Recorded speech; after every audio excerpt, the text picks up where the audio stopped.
आज आम्ही इथं बारामतीमध्ये जे मोर्चासाठी आलो होतो, जे सर्वधर्मीय मोर्चा होता, त्याच्यामध्ये आज आम्ही जे आपल्या महाराष्ट्राचे उपमुख्यमंत्री आहेत, इथले आमदार आहेत आणि बीड जिल्ह्याचे पालकमंत्री आहेत अजितदादा पवार साहेब, आम्ही इथं न्याय मागण्यासाठी आलो आहे. आम्हाला न्याय द्या. न्याय मागताना जी तिथली सगळी व्यवस्था आहे, जी कायदा आहे, जी सुव्यवस्था आहे, जे तिथलं जे वातावरण आहे आणि जी भयान वास्तविकता आहे, तिथली जे भयान वास्तव आहे आणि ज्या घडलेल्या घटना आहेत आणि ज्या घडत आहेत त्या घटना आहेत, अत्यंत म्हणजे भयावह तिथलं वातावरण तयार झालेलं आहे. आम्ही तुमच्या दारात आलेलो आहोत, आम्ही तुमच्या गावात आलेलो आहोत. आम्हाला तुम्ही न्याय द्या. आम्हाला हे सगळं मांडण्याची, आमच्याकडे जे काही पुरावे आहेत, आमच्याकडे जे काही कागदपत्र आहेत, ज्यावेळेस तुम्ही पालकमंत्रीपद घेतलं आहे आणि एक वेळेस आला होतात, तर ज्यावेळेस तुम्हाला यायचं आहे तिथं बीडमध्ये, त्यावेळेस आम्हाला तुम्ही हे सगळं जाणून घ्या. आमच्या बोलण्यावर तुम्ही भावनिक होऊ नका, आमच्यावर विश्वास ठेवू नका. पण तिथले जे काही कागदपत्र आहेत, तिथं जे काही घडलेल्या चुका आहेत, त्या कशा सुधारतील आणि आम्हाला न्याय कसा मिळेल, यासाठी आम्ही आज इथं बारामतीतून तुम्हाला बोलतो आहे की आम्हाला न्याय द्या. खूप भयावह परिस्थिती तिथं आहे आणि जे काही घटनाक्रम आहे, तो घटनाक्रम कसा घडला ते पण तुम्ही जाणून घ्या. आम्ही तुम्हाला जे काही पेपर आहेत, जे काही ऑफिशियल सगळं दप्तर आहे, ते आम्ही दाखवून किंवा ज्या काही घडलेल्या घटना आहेत, या घटनेनंतरसुद्धा जे काही गोष्टी लेट होत जात आहेत, त्याच्यातून होणारं नुकसान जे आहे, त्याला जिम्मेदार कोण ठेवायचं, त्याला जिम्मेदारी त्याची कोण घ्यायची, या अनुषंगानं तुम्ही जे काय आम्हाला बोलायचं आहे, जे काय आम्हाला तुम्हाला न्याय मागायचा आहे, त्याची जाणीव करून घ्या आणि आम्हाला न्याय द्या. एवढंच मी इथून बोलेन. खरं तर तुम्ही भावूक झालात. 3 महिने जवळपास रोखलेले आहेत ह्या घटनेला. एक आरोपी फरार आहे. काय अपेक्षित आहे पुढच्या टप्प्यामध्ये? आता तारखा सुरू होतील, 2 दिवसामध्ये तारीख किती होणार आहे? आज माझा जन्मदिवस होता आणि जे त्या ताईंनी सगळा जो जे काही संतोष अण्णा देशमुख आणि गावकऱ्यांनी मिळून जे काही उपक्रम राबवलेले होते, जे काही सगळं आत्तापर्यंत केलं होतं, अशी एक आठवण सगळी होत होती. आणि म्हणून जे आमचं कुटुंबीय आहे, मी आहे स्वतः, भावनिक हो म्हणणं लागत नाही. एक दुःख, सगळं कुठंतरी दुःखाचं गाठोडं पाठीवर घेऊन आम्ही रस्त्यावर उतरत आहोत, न्याय मागत आहोत. आणि न्याय मागितल्याशिवाय, मिळवल्याशिवाय शांतही बसणार नाहीत.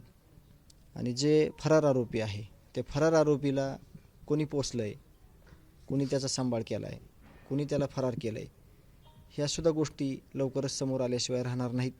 त्याला लवकरात लवकर पकडून त्याला फाशीची शिक्षा द्या, अशी आम्ही फक्त मागणी करू शकतो. जे काय बाकीचं काम आहे ते यंत्रणेचं आहे, यंत्रणेने ते केलं पाहिजे.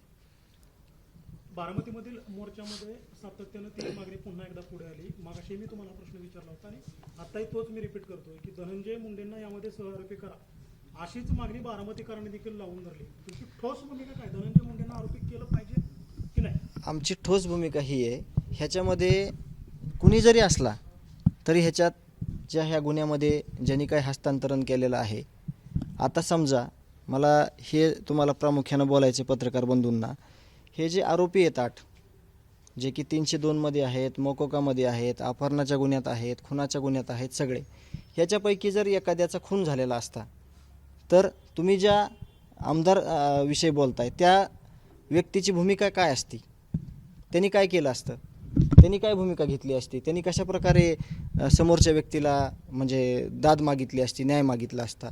तर आम्ही अशाच प्रकारे अजितदादा पवार साहेबांना इथं बारामतीतून एक आव्हान करतो की आम्हाला या गोष्टीचा सगळा उलगडा तुम्ही करा, तुम्ही माहिती करून घ्या सगळी, की हे जे आरोपी आहेत हे कुणाचे आहेत, हे कुठं राहत होते, हे कुठून तुमचा कारभार हाकत होते, आणि हे सगळं समोर आहे, मीडियाच्या समोर आहे, तुमच्या समोर आहे. फक्त एकदा जाणून घ्या आणि गांभीर्यानं आमचा विचार करा, अशी आम्ही हात जोडून तुम्हाला विनंती करतो.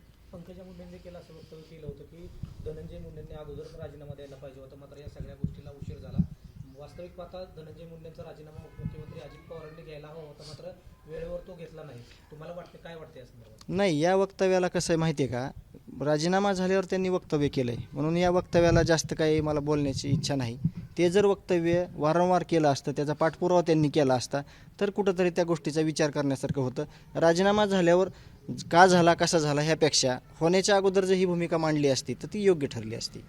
सातत्यानं तुम्ही या सगळ्या गोष्टीवरती भूमिका मांडताय, पण तुम्हाला वाटतंय का हे राज्य सरकार तुमच्या बंधूंना न्याय देईल, किंवा तुम्ही हा जो काही लढा लढताय या लढ्याला यश येईल? म्हणूनच आम्ही इथून हात जोडून विनंती करतोय, बारामतीतून जे उपमुख्यमंत्री आहेत अजितदादा त्यांना, मुख्यमंत्र्यांना, की आम्हाला न्याय द्या आणि जे काही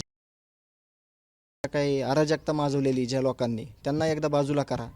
हे मी मोर्चात देखील म्हणलेलो आहे, आत्ता देखील म्हणतो की चुकीचं जे आहे ते काढून बाजूला टाका. तुमचं कुठलंही नुकसान होणार नाही आणि तुम्हाला पुढं कुणीही साथ द्यायचं सोडणार नाही. जर तुम्ही चुकीला चूक, अन्यायाला अन्याय, अन्यायाला न्याय जर म्हणलात तर तुमचं कुठंही नुकसान होणार नाही. तुम्ही सातत्यानं म्हणता आहात की अजूनही घटना घडतात, अशा नेमक्या कुठल्या घटना आहेत की ज्या सातत्यानं घडत आहेत, प्रशासन त्याच्यावरती कारवाई करा? कृष्णा आंधळे हा फरार आरोपी असताना त्याचं जन्मदिवसादिवशी, त्या कृष्णा आंधळेच्या आरोपीच्या जन्मदिवसादिवशी स्टेटस ठेवलं जातं आहे त्याचं, आणि त्याच दिवशी एका अशोक मोहितेवर हल्ला केला जातो आहे आणि हल्ला करून त्याला जीव घेणं हल्ला केला जातो आहे. ह्या घटना वारंवार आत्ता घडत आहेत. जोपर्यंत हे सगळं शासन कडक होत नाही तोपर्यंत ह्या घटना थांबणार नाहीत किंवा विविध प्रकारच्या धमक्या, हे जे काय भीतीयुक्त वातावरण कसं तयार करतील, अशा घटना अजून पण तिथे घडत आहेत. बीडच्या बाहेरचं नेतृत्व देखील याला पाठिंबा देत आहे असं तुम्हाला वाटतंय का?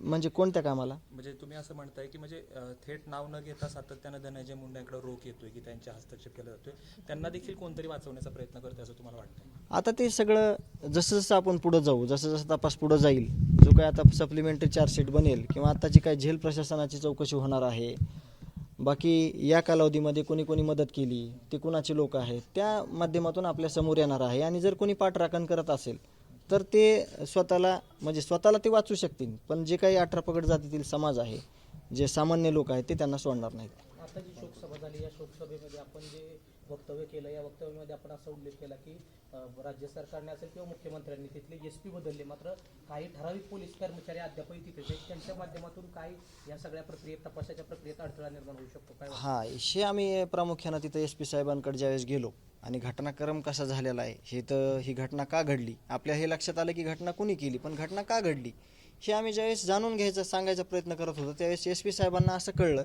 की ह्याच्यातली एकही गोष्ट आपल्याला DYSP साहेबांना अजिबात सांगितली नाही किंवा केज पोलिसने सांगितलं नाही. त्याच्यामुळे त्यांनी आमच्याकडून वेळ घेतला आणि आमच्याकडून अर्धा तास सगळं जाणून घेतलं आणि ते म्हणले ह्या गोष्टीचा अंमल येणाऱ्या काळात होईल. त्यांनी आम्हाला एक नोटीस पण पाठवली की इथं कशामुळे असं वातावरण झालं, तुमच्याकडे काही पुरावे असतील तर ते पुरावे आम्हाला द्या. तर आम्ही या गोष्टीचा एक विचार केला की न्यायालयीन समिती पण आता स्थापन झालेली आहे. ही गोष्ट जी घडलेली आहे सगळी, जे कुणी घडवलेली आहे ती कशामुळे घडली याचा ड्राफ्ट आम्ही न्यायालयीन समिती आणि प्रतिलिपी SP साहेबांना देणार आहोत आणि आम्ही पुढील चौकशीसाठी मागणी करणार आहोत. बारामतीमध्ये आला आहात, बारामती म्हटलं की पवारांचं नाव समोर येतं, उपमुख्यमंत्री अजित पवार हे सत्तेमध्ये आहेत. तुमच्या वडिलांची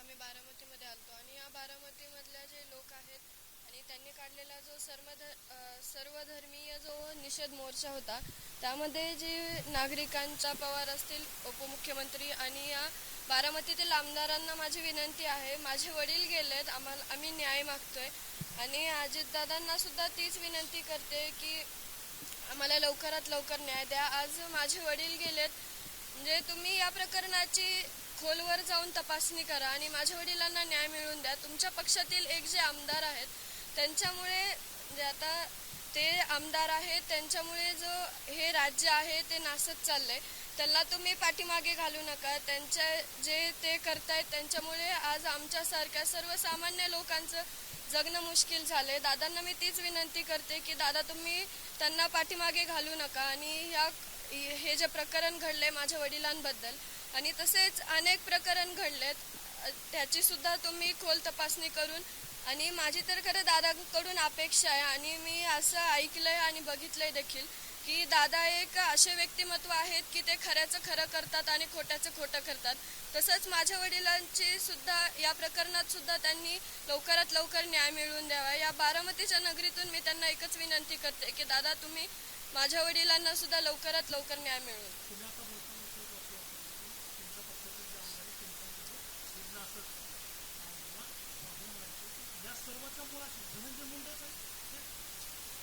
हे बघा, त्यांच्या पक्षात बरेच काही आमदार आहेत आणि म्हणजे आम्हाला तर आमची पहिल्यापासून एकच भूमिका होती की माझ्या वडिलांना न्याय मिळाला पाहिजे आणि त्यांना समजा मारण्यासाठी किंवा त्यांना समजा त्यांची जे आरोपी आहेत त्यांना मदत करण्यासाठी, किंवा ज्याच्या म्हणजे जी एक खंडणी आहे त्याच्यामुळे माझ्या वडिलांची हत्या झाली, ती खंडणी नेमकी जातीये कोणाकडे, हा सुद्धा आम्हाला मुख्य प्रश्न आहे. आणि जे महाराष्ट्रातील लोक आहे, जसं आता सुद्धा चाचांनी वर्णन केलं, ही घटना झालेली असताना सुद्धा देखील अशाच काही घटना घडतायत. तर ह्या घटना घडतायत कशामुळे? आणि जे तुम्ही फोटो तुम्हीच व्हायरल केले त्याच्यामध्ये सुद्धा तुम्ही बघितलं असेल, जे आरोपी आहेत ते समजा मृतदेह त्यांच्या समोर असताना, भले देखील त्यांनीच ते मृतदेह तयार केले त्या शरीराचं, पण एक माणुसकीची भावना म्हणून आपल्या मनात काहीतरी माणुसकी असली पाहिजे. हा प्रश्न आहे आम्हाला की त्यांच्या मनात माणुसकी होती का नाही. मृतदेह समोर असताना ते अमानुष त्याचा छळ करतायत किंवा हसतायत. म्हणजे मला तर वाटतं किंवा आज पूर्ण महाराष्ट्र सुद्धा तेच म्हणतोय की याच्या मागे कोणाचा तरी पाठीमागा, म्हणजे याच्यामध्ये कोणतरी हात आहे कोणाचा तरी, आणि याच्या मागे कोणाचा तरी मोठा पाठिंबा आहे. कारण की त्याच्याशिवाय एक व्यक्तीमध्ये माणुसकी असली पाहिजे. ती माणुसकी सगळी बाजूला ठेवून हे अशा प्रकारचे एबीपी माझा, उघडा डोळे बघा नीट.